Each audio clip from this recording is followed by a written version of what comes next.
On the previous video, we talked about how Mehmed II managed to conquer Constantinople and how he was such an effective leader for his empire. However, what we didn't talk about is why that happened.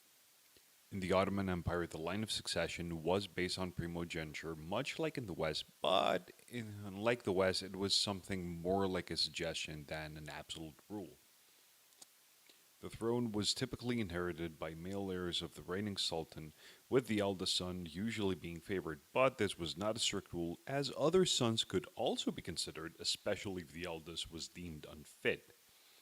In order to make sure that there would be no power vacuums, the Ottoman sultans would result in fratricide to make sure that their reign was not questioned and not jeopardized by any rivals. And succession was also not solely based on lineage. The support of influential nobles and military leaders played a crucial role because a sultan needed the backing of key power, including the military, in order to legitimize his rule.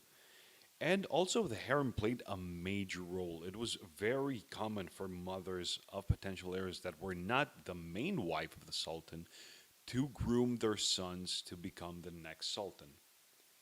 Going back to our boy Mehmed, he did have three full brothers that we know of: Aladdin, Isa, and Orhan, and he killed two of them. If you like my content, please consider subscribing and following me on social media. It costs you nothing and it keeps you in touch with more of my content and a daily dose of history memes.